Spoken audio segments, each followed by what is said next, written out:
And welcome, ladies and gentlemen, to this segment today. Well, welcome once again, ladies and gentlemen.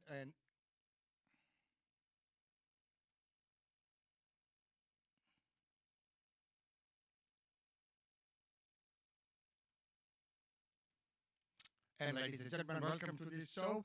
Right now, let's get this on the road with the top news for today. Update the top stories on ABC News. Novak Djokovic is set to be detained again after his visa was cancelled for a second time on public interest grounds. A meeting with immigration officials is underway, after which he will likely be returned to detention. Djokovic's lawyers are attempting to appeal, arguing the immigration minister's decision is irrational. Serbia's president has reacted furiously, accusing the Australian federal government of harassing and persecuting the world number one and the whole of Serbia. Aleksandar Vucic questioned why Djokovic was allowed into the country in the first place. Boris Johnson has apologised to the Queen for two parties that took place on the eve of Prince Philip's funeral. It's the second high-profile apology in a week by the Prime Minister over parties held in breach of COVID rules. The UK opposition has called for the Prime Minister to resign as public anger grows. And Travis Head has dug Australia out of trouble in the first day of the fifth and final Ashes test in Hobart. England took 3 early wickets before Head made 101 from 113 balls. Australia will resume at 6 for 241. Now, next hour, we're talking to the head of the Australian Republic movement about their new push to ditch the monarchy. It's all a bit of a blast from the past. So ahead of that chat, we thought we'd go back into the ABC vaults. There's a lot of dark secrets in there, and take a look back at the 1999 Republic referendum. Morning, sir. The no vote? Yes. There you go, sir. Morning, ma'am. The no vote? No. No. Right up to the last minute, eager campaigners were still trying to convert swinging voters. Well, what can I say? Well, who's just sort of convinced me to vote yes? For some, moving to a republic is a matter of passion. Oh, I just think it over with you. You can't picture Prince Charles as our head of state, for heaven's sake. This is your day in history, Mr. Howard. Don't go down as a no man. In spite of the opposition, the Prime Minister is holding firm to the monarchists' line. I hope they decide to stay with a system that's helped give this country probably the best democracy in the world. But ultimately that is a matter for them. Kim Beazley, however, remains a die-hard Republican. Nothing will ever kill off the Republic question. Nothing will kill it off until it is achieved. The vast majority of Australians now are Republicans. Right, thanks very much. Thank you. This is the proudest moment of my life. Voters in Victoria, the Australian Capital Territory and the Northern Territory are the only ones going against the trend. Other states were clearly in the no camp. There was jubilation at the No Vote campaign national headquarters as it became clear the Republic was doomed. We're thrilled that the No case has won a resounding victory. For Malcolm Turnbull, who's headed up the Republic push, the battle may be lost, but the war will continue. Fighting for the Republic in John Howard's Australia has been gruelling and heartbreaking. But are we further ahead today than we were in 1996? Yes. And we're going to take a look at the new ad campaign from the Australian Republic movement. Let us know what you think. Let's talk about Australia's next head of state. In our current system, that person will be the head of the royal family in England. A role inherited, handed down from one family member to the next. Not one of us. Not voted for by us. Not accountable to us in any way. Shouldn't our head of state be an Aussie? We are smart enough. It was certainly old enough. We can take it from here. We can take it from here. Thanks. We can take it from here. Well, they've certainly developed a more slick operation and ad campaign, haven't they? Some familiar faces from that first clip. And certainly more nuanced there and inclusive. And that point that uncle was making about certainly old enough, you know, going back tens of thousands of years. Yeah. But of course, this is such a tremendously divisive debate. Yeah, definitely. And and people feeling very strongly on both sides of the debate. But I guess with that new campaign there, it's a bit more relatable, so it appeals to the individual. So interesting to see who that is directed at and who it might switch over. Yeah, and we're really keen to find out, what do you think about this? Because we're going to be having that big yarn later on in the program, but we're keen to get a sense of, from right across Australia, what the sentiment is. So let us know your thoughts. You can reach us at Breakfast News, at Dan or Joanna there on Twitter or the social medias as well, and tell us where you're sitting, what you think about that artfully set there against the backdrop. I know, we're not trying to sway your view by putting the picture of Buckingham Palace with one of the Beefeater soldiers there, perhaps defending the connection somewhat. Yeah, exactly. So do get in touch. We'd love to hear from you. Food supply chains are buckling under the pressure of rising COVID-19 cases, with so many workers testing positive to coronavirus and very few rapid antigen tests available. For those who are close contacts, farmers are struggling. Well, let's get more. We're joined now by Fiona Simpson, who is the president of the National Farmers Federation. Fiona, welcome. Always great to have you on the program. A lot of us will be familiar with these supply chain disruptions because we can see it playing out on our supermarket shelves, but you've got a different perspective to bring to this from the farmer's perspective. How bad is it? Yeah, I think it's interesting. People often don't think of the supply chain starting in the paddock, where farmers are harvesting the produce, whether it's grains, whether it's fruit and veggies, whether it's fresh meat, and getting that produce all the way to the plate. I mean, I think people are often just exposed to it at the end when they go to the shops and the shelves are empty. So for farmers, it's really critically important that we can keep operating throughout this COVID wave, that we can keep our workers and our families and our communities safe while we're doing that.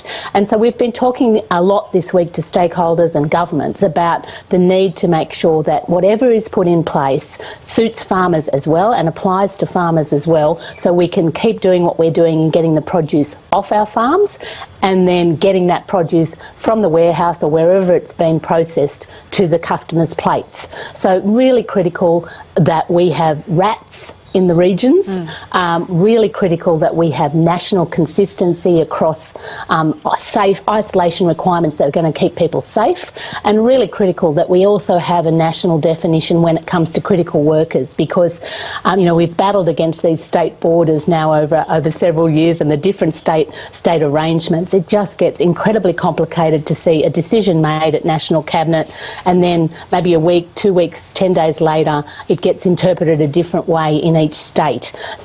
And that is an ongoing problem that we have, because you know, when it gets interpreted in a different manner in different states, then it makes a lot of problem. And this is what we have been saying as well. Well, my personal view has been also that the whole of this approach should have been a national approach.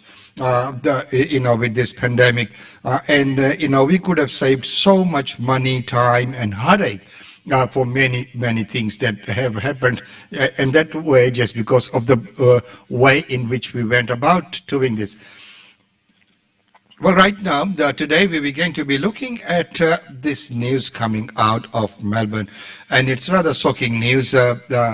So you know, the matter that has taken place there, and when you look at it, so here a mother suffering a horrific stab wounds ran to a neighbor for help after her husband stabbed her.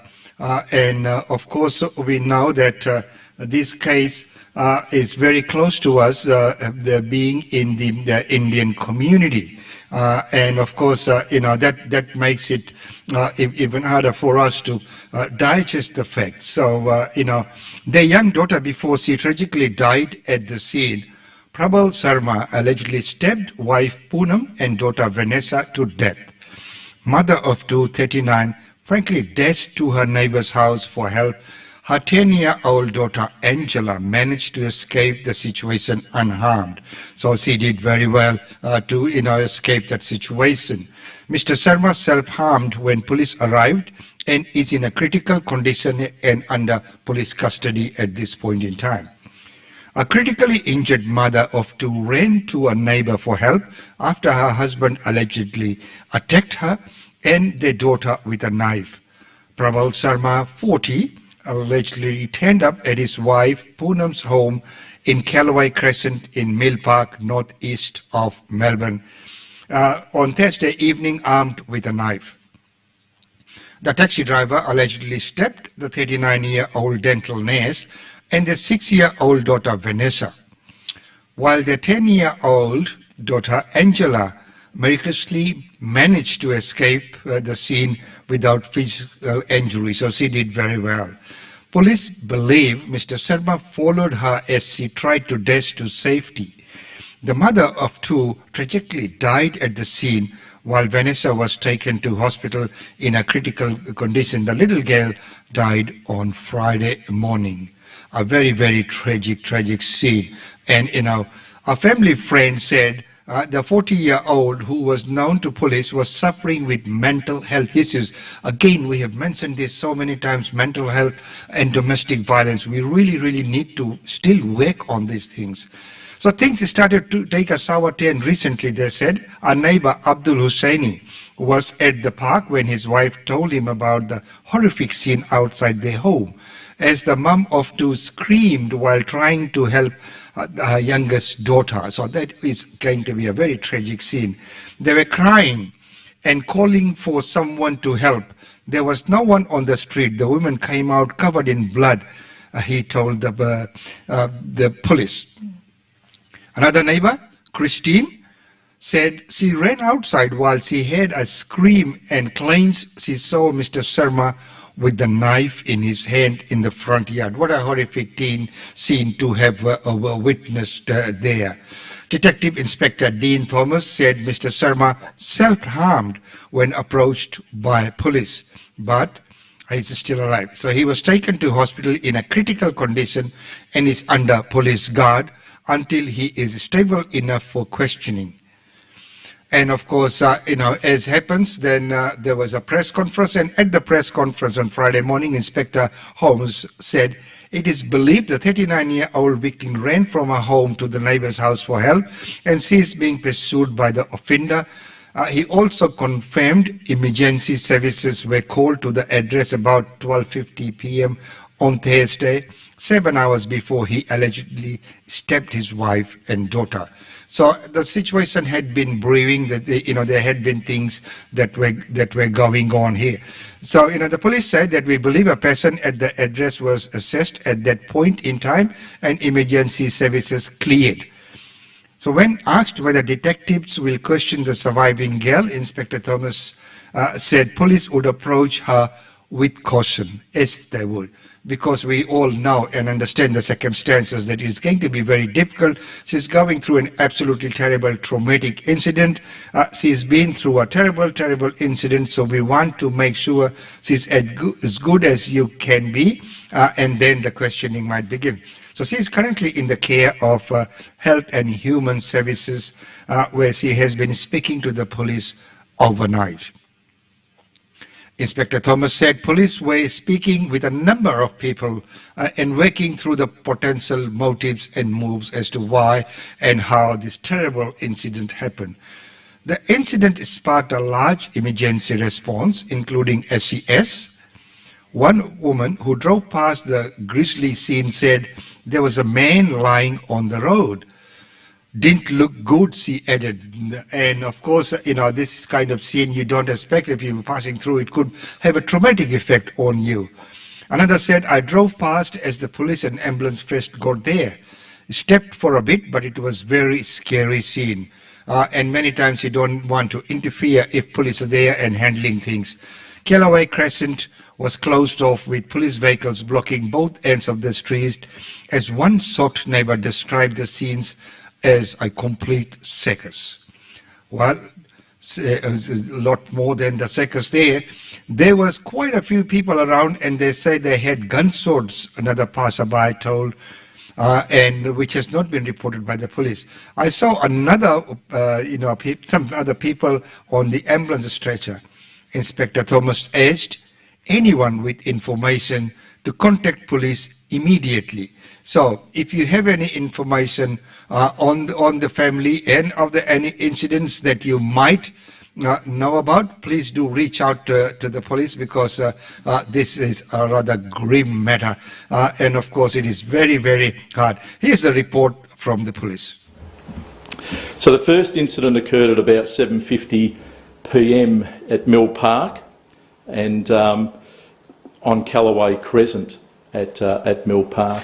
Emergency services were called to that location as a result of a neighbour making a call through to police that there'd been a stabbing take place. So upon arrival of police, they found a 39-year-old female that had suffered stab wounds. Unfortunately, she passed away at that location.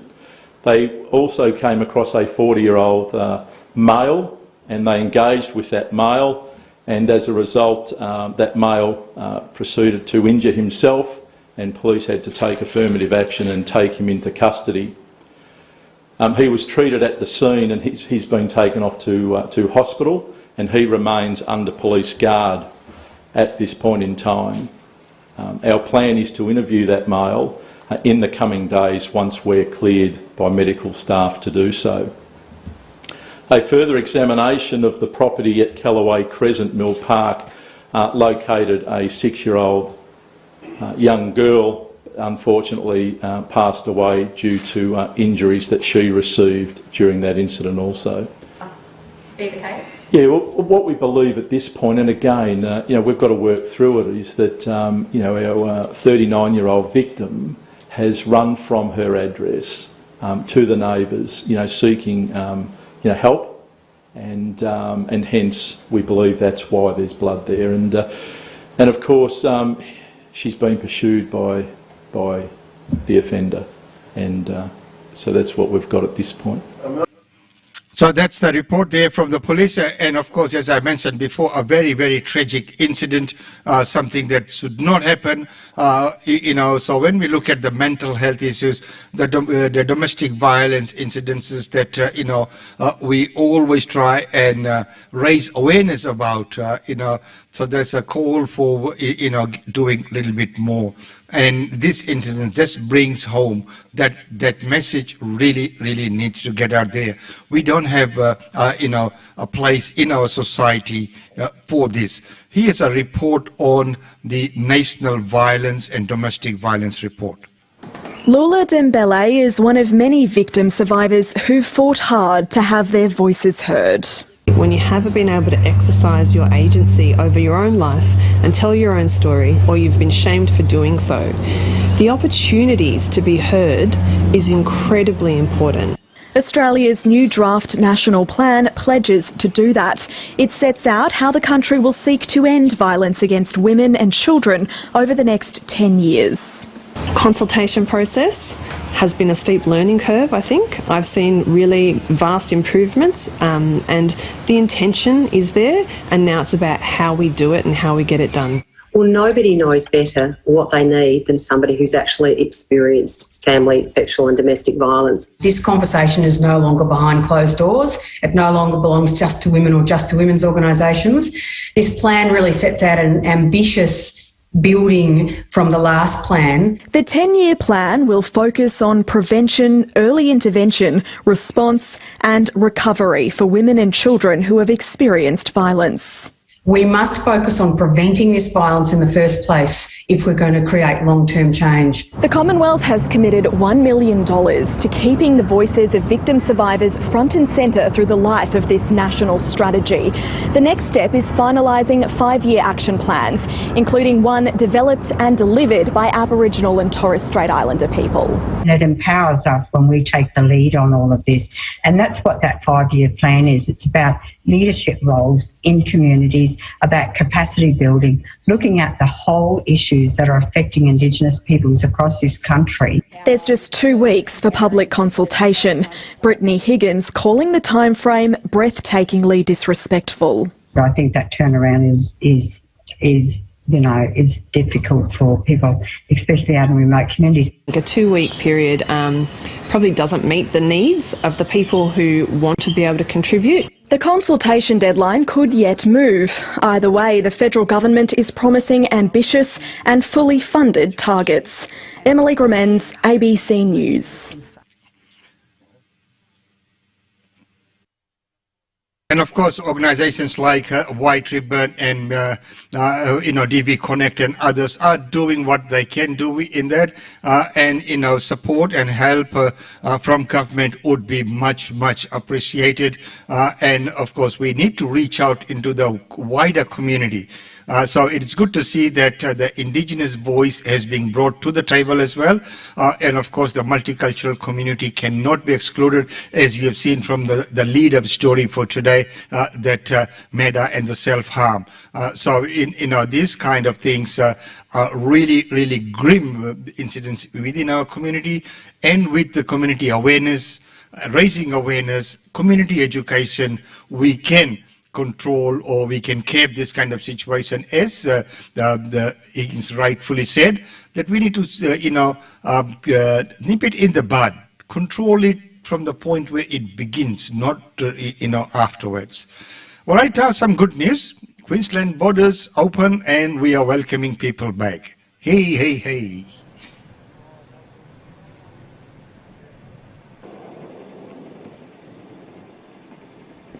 Down come the barriers.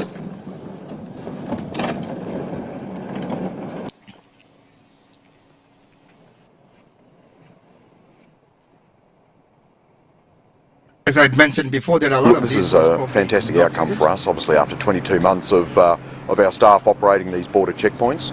Tonight is actually a very historic moment for us to start unfolding and unpacking everything. It's been quite a challenging environment for us operationally, but also for the community, and so we have to really thank the community for their support over this last 22 months.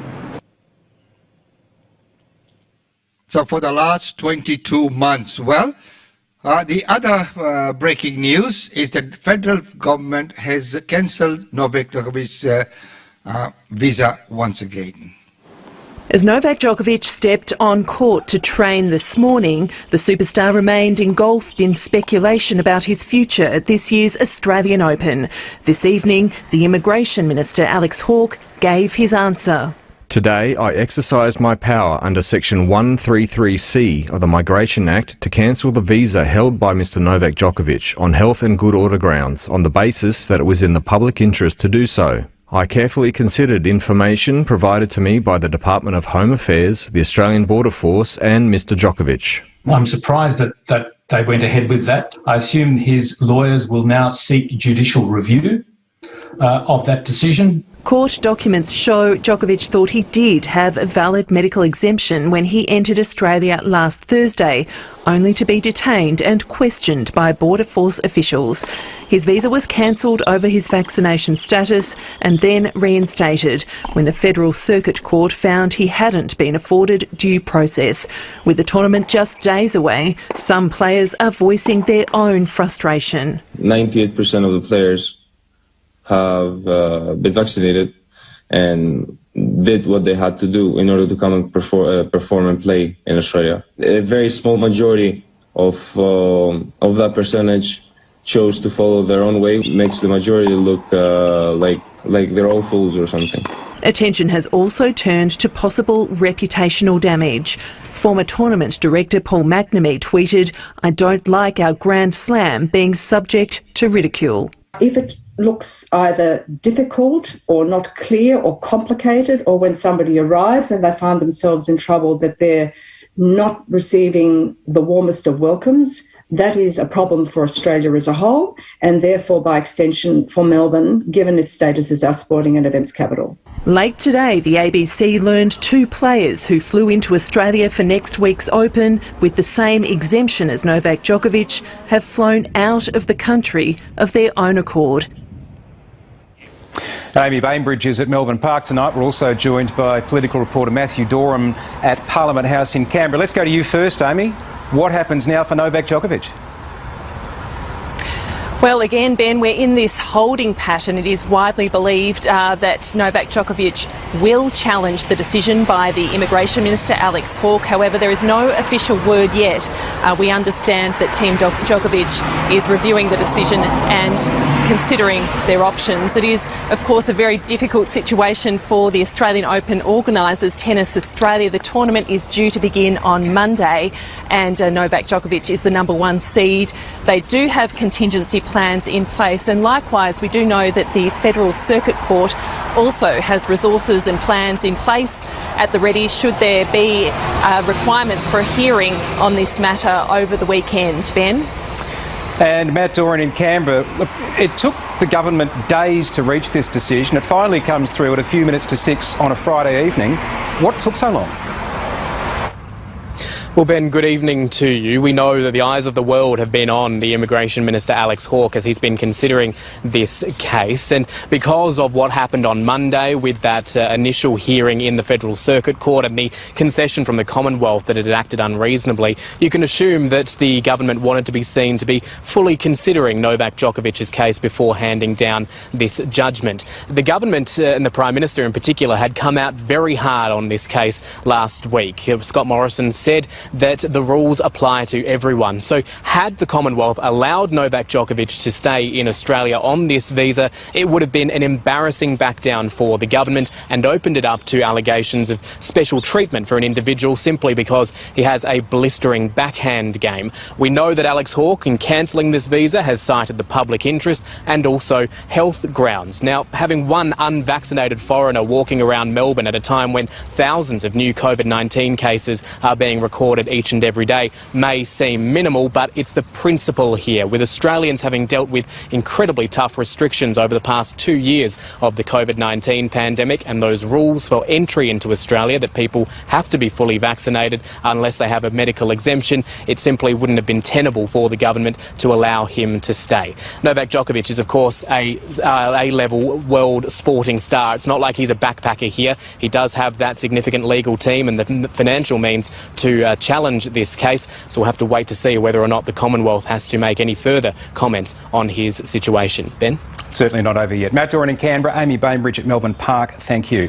And thank you very much for that report. Well, it is not over yet, as they reckon, so, but what a drama, of course, upholding of the laws and rules and regulations is one thing as well, and of course, looking at it in that context where he is who he is, but does that allow him an exemption just based on that fact, whether he should or not, is what the real question is. Well, right now it's time to go to our daily India report with.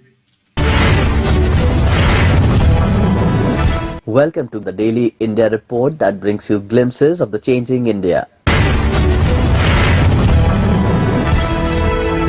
In our first story, India and the UK began negotiations for a bilateral free trade agreement on 13th January and set a deadline to conclude it by the end of 2022. Indian Commerce and Industry Minister Piyush Goyal and UK Secretary of State for International Trade Annie Marie Trevelyan on January 13 launched the negotiations for a bilateral trade pact that targets doubling bilateral trade by 2030. Also, it will boost Indian exports in labor-intensive sectors like leather, textile, jewelry and processed agri-products. Goyal said that the two sides are working closely to conclude both the interim agreement and the final FTA by the end of 2022. India's exports to the UK were $8.15 billion in 2020-21, while imports aggregated at $4.95 billion. India's main exports to the UK include ready-made garments and textiles, gems and jewelry, engineering goods, petroleum products, transport equipment, spices, pharmaceuticals and marine products. India is celebrating the first ever Innovation Week in the second week of January 2022. The virtual celebration has brought together India's key startups and entrepreneurs under one platform.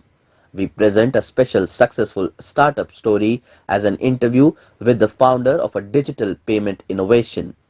India is emerging as a global innovation hub, boasting of the world's third largest startup ecosystem. The Department of Promotion of Industry and Internal Trade has organized a virtual week-long innovation celebration from January 10th to 16th. This will commemorate the 75th year of India's independence, Azadi Ka Amrit Mahotsav, and is designed to showcase the spread and depth of entrepreneurship across India. We bring you a special interview with Rahul Jain, co-founder of Peach Payments, that specializes in payments service to partner businesses. Make in India, make for the world. I think that makes tech especially has made it so much easier for us to export that product or that service at a global level. There's been a marked change. I mean, I've been here for 10 years and this is the first time that an Indian mission has reached out and connected, and full kudos to Mr. Babu, who's this Consul General in Cape Town. These are the kind of connects and opportunities that you're seeing, that you can see the change, but how do we accelerate and create more of these opportunities? There's many of us sitting across the globe, and we can create really a powerful network through this. India and Australia have finalized an air bubble agreement for direct flights. Indian national carrier Air India has announced more flights between India and Australia till March 2022. India signed the air bubble agreement with Australia. Following the agreement, Indian flagship carrier Air India announced additional flights between India and Australia till 27 March 2022. Air India announced on Twitter that it has started operating flights between New Delhi and Melbourne and Sydney from January 2, 2022, and flights will continue till the end of March 2022. Earlier this month, the Modi government issued a fresh set of guidelines for international air passengers in the wake of rising cases of coronavirus and Omicron. The guidelines have come into force from January 11 and will remain effective till further government orders.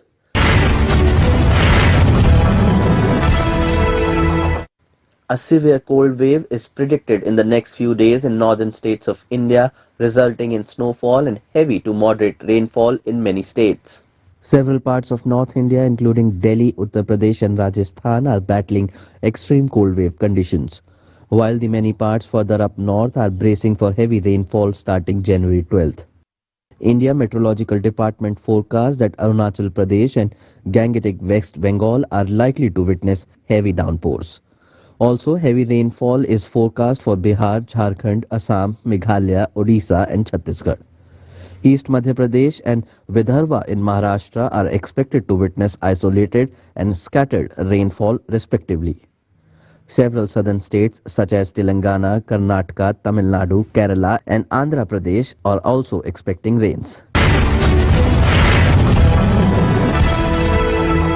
Sri Lanka is negotiating a $1 billion loan from India to import goods as the country is facing a severe shortage of almost all essential goods due to an ongoing economic crisis. Sri Lanka is negotiating a $1 billion loan facility from India to import goods from India amidst a shortage of almost all essential goods. Governor of the Central Bank, Ajit Nivard Cabral, said that Sri Lanka is negotiating another loan from China as part of an attempt to restructure its debt repayment. The loan amount has not been decided. Cabral defended the central bank's decision to sell more than half of its gold reserves last month in order to supplement the foreign exchange reserves. The government officials said the USD 1 billion loans from India would be restricted to food imports. Agriculturists have warned of food shortages in the country for the next 2 months. A US congressional panel has approved the nomination of Los Angeles Mayor Eric Garcetti as the next US ambassador to India. The US Senate still has to approve the nomination. Los Angeles Mayor Eric Garcetti has been nominated by US President Joe Biden as the next US ambassador to India. He received approval from a key US congressional panel, but Garcetti needs the approval of the US Senate, the upper house of the US Parliament. The Senate Foreign Relations Committee endorsed 11 other ambassadorial. The nominations now move to the Senate floor. Senator Bob Menendez, chairman of the Senate Foreign Relations Committee, said that over 55 nominees are still pending before the committee and many challenges around the world are awaiting them.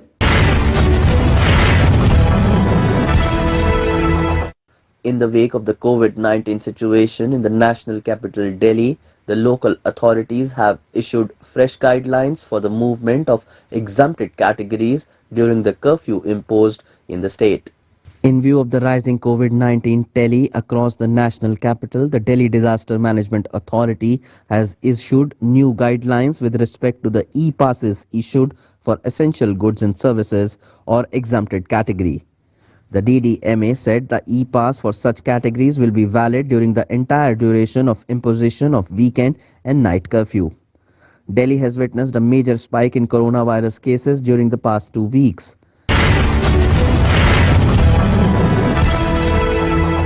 The Indian Space Research Organization has successfully conducted the qualification test of cryogenic engine for the Gaganyaan program. The Indian Space Research Organization successfully conducted the qualification test for the cryogenic engine for the Gaganyaan program for a duration of 720 seconds at ISRO Propulsion Complex, Mahendragadi in the Tamil Nadu state. ISRO said the performance of the engine met the test objectives and the engine parameters closely matched predictions. Further, this engine will undergo 4 more tests for a cumulative duration of 1810 seconds. Subsequently, 1 more engine will undergo 2 short duration tests and 1 long duration test to complete the cryogenic engine qualification for the Gaganyaan program.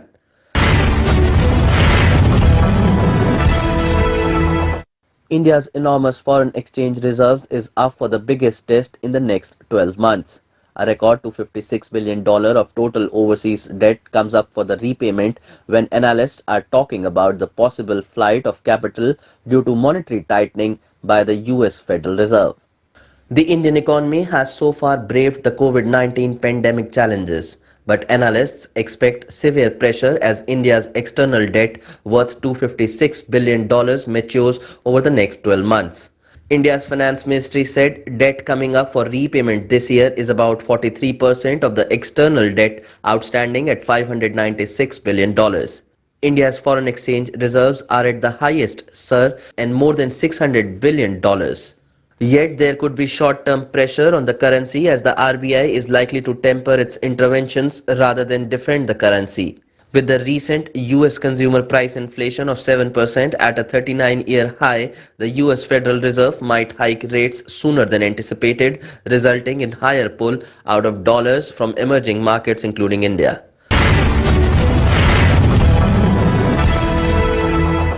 January 14 is celebrated as Makar Sankranti in India. It is known as Uttarayana. It is one of the few Hindu festivals that aligns with the solar calendar. India is known for its vibrant culture and festivities. One of the first festivals every new year in India is Makar Sankranti that holds great significance for Hindus. The festival is considered auspicious for tenacity, worship, charity and sacrifice in the scriptures. Makar Sankranti or simply Sankranti is dedicated to Lord Surya and marks the sun's transit into Capricorn zodiac sign. These celebrations are diverse, but the fervor is one, and so is the underlying enthusiasm and optimism. Dhanush and Malvika Mohan starrer action thriller film Maran will skip theatrical release and premiere directly on Disney Plus Hotstar OTT platform. Dhanush and Malvika Mohan starrer Maran will drop theatrical release and premiere directly on the OTT platform Disney Plus Hotstar in 2022. Dhanush's previous movie Atrangi Re was also released on the same streaming platform. Malvika took to Twitter to make the announcement. The motion poster of Maran will be released on Friday, January 14th. The film will also star Samut Thirakani, Krishna Kumar and Mahindran taken on pivotal roles. The actor will also be singing the opening track of the movie. That's all for this bulletin of Daily India Report.